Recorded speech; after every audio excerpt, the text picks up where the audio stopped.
myself too. I am Chelsea. I am the U Crew Program Manager. Once again, I'd like to welcome you all to Cincinnati, and we're really excited to see all the hard work that the students have put in the last 6 months. First of all, I would like to introduce our Vistas, so AmeriCorps members who are leading this program. Raise your hand. They are the ones who have held all the meetings, done everything, so they're pretty awesome. And I told you so. This is your favorite part of working at UGive. I know. I told you that the first day. So I would also like to introduce Amy from the Johnson Foundation. She made this whole weekend possible by grant. All right, and I would also like to introduce our judges for the evening. So we have Joe Hansbauer, who is the former executive director of UGive and the current CEO of Findlay Market.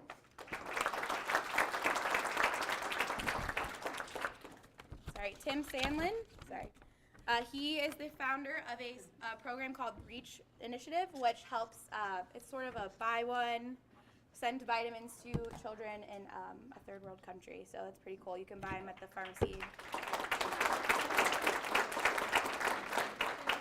Danny Sexton, who is from Cincinnati, he started Donuts for Darfur, which is a program that sells donuts at high schools and raises money for a school in Uganda.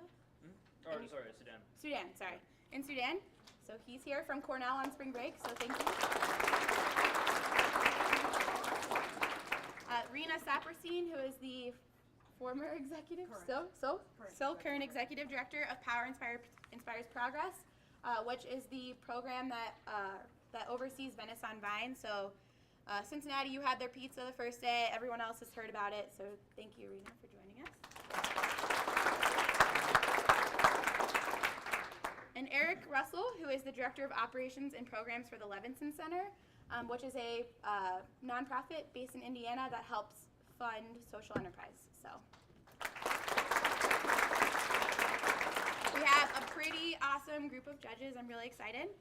We are also broadcasting live on the internet, so if everyone wants to turn around and see those two cameras, wave to mom and dad. Well, mom and dad hopefully here.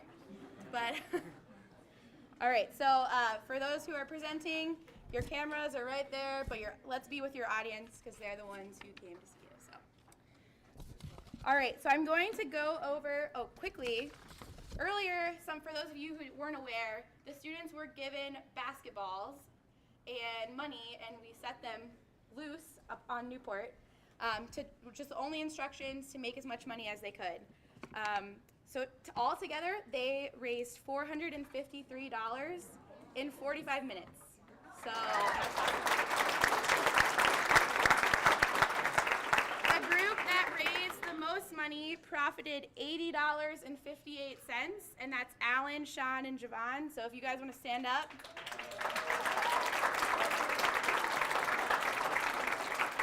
I don't know how they did it, but I want to hire them if I ever have a company to sell things for me. So I'm going to go over the process tonight. Each group will be given 10 minutes to give their presentation. At 9 minutes, I'm going to warn them by raising my hand. Then at 10, we'll cut them off. I don't know if everyone's taking 10 minutes. And then we'll have 2 minutes for questions. So if you have a question, you're going to need to raise your hand. I don't know if the audience on the internet will be able to hear it if you don't have this microphone. So raise your hand, and we'll try to get the mic to you. They can just talk loud. Or you just talk really loud, which I'm doing, so you guys can all do it. Also, so the prizes tonight, which are also made possible by Amy back there. The grand prize, which is first place, which is $1,500 to go to start their social enterprise, will be decided by our judges here in the front row. So that's why they're here. The runner-up will be determined by the U Crew students. So the students all have ballots right now. We will do 2 rounds of voting, and they have already done this within their programs. They're not allowed to vote for their own idea during the first round. Then we'll eliminate it down to 2, narrow it down to 2, and then they'll have one last vote between 2 ideas. And just because Cincinnati has more people or Akron has more people, we do it based on proportions. So it's all evened out. So no one has an advantage going into it. The third place, that's $750, which is still pretty awesome. Then third place, which this is where everyone in this room comes in, is a social media vote. So no matter who wins or loses, or the social media vote can go to any of the groups. So there is an event on Facebook. So if you go to our Facebook page, you can attend and share and vote until noon tomorrow. So share that on your Facebook walls. I don't know if you can tweet it. You can tweet it, do whatever you got to do to get your favorite idea up and going, and they will get $250 for the social media vote. Let's see, and quickly for tomorrow, I'll wait for that. All right, does anybody have any questions before we get started? All right, awesome. So we will bring up Columbus first.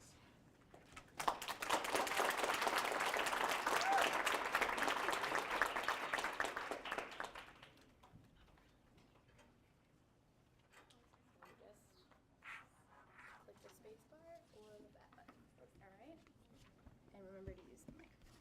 Okay.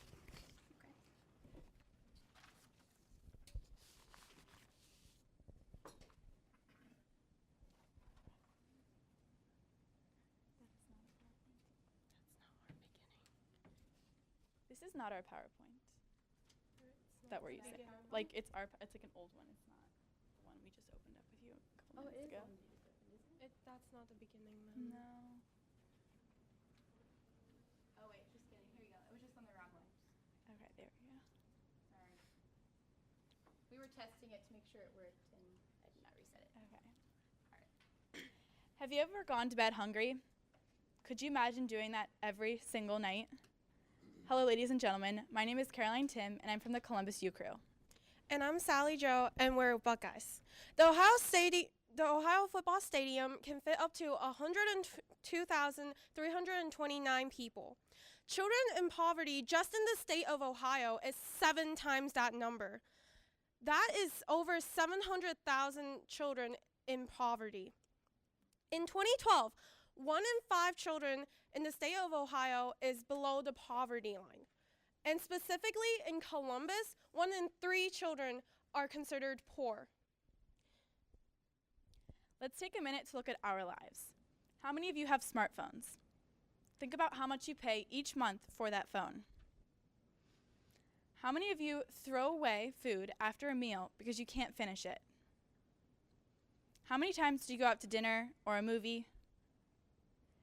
How much money do you spend each month on things that you don't really need? Think about the families and children that don't have these luxuries. There are many causes surrounding childhood hunger, some of them including single-parent homes, large families, unemployment, and homelessness. Millions of children go to bed every night hungry so that their family can make ends meet. These children are suffering, and we need to help them. So what can we do? No more hungry kids. NOM will be part of the solution. Our business plan is to sell t-shirts. We hope to gain profit by selling t-shirts with our logos on them, and we will donate our proceeds to Children's Hunger Alliance. When we have more funding to maneuver around, we will hope to expand further and sell other products such as these. So you may be asking yourself, what makes us special? Well, after wearing these t-shirts, the customers will feel the satisfaction that they've given their money to an organization in need. NOM is a positive solution to ending and helping childhood hunger, along with the fact that everybody at NOM has compassion for the organization, and we're going to do whatever we can to help these children. By marketing this social enterprise, we'll be able to sell our products and spread the word about our cause. We plan on marketing NOM by using our Facebook page and Twitter account, along with spreading the word of mouth by going into schools and our community. A company doesn't start up overnight, so we've set up some goals to help us stay on track. First, we'll be going into our community, talking to different sponsors and partners, hopefully getting them to work with us. Then, we'd like to start ordering the t-shirts so that we can go into our schools and sell to our friends. Children's Hunger Alliance is where we will make our donations. They were created because of one idea. Children cannot learn when they are hungry, and uneducated adults cannot properly provide for their families. This is a vicious cycle that needs to stop. So they have 3 ways to help fight child hunger. First, they feed children with nourishing meals at their child care homes and after-school programs funded by them. Then, they will increase the healthy choices in schools and summer feeding programs. Lastly, the children are educated through the programs that are funded by them.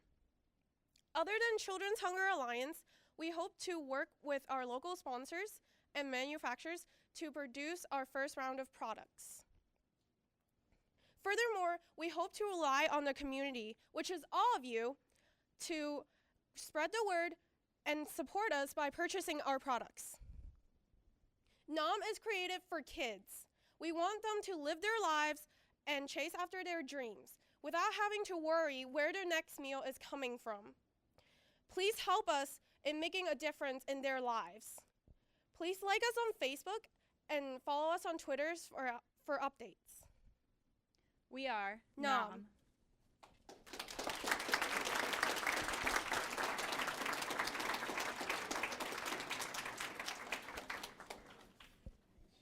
At this time, we'd like to open it up for questions.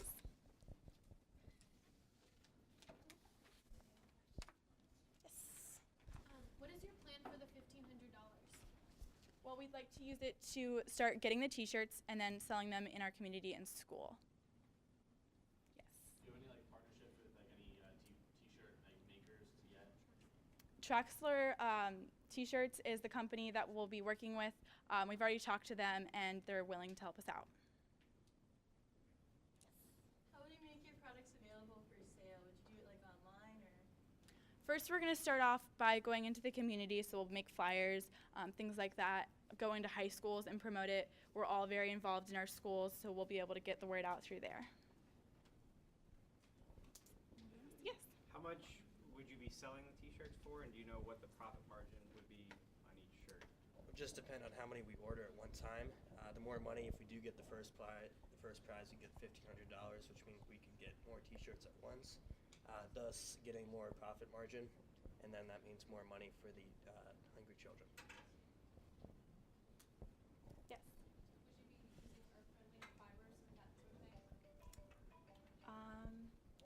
I'm not sure exactly yet. We haven't looked into too much details. We just wanted to make sure that we could get it started, I guess.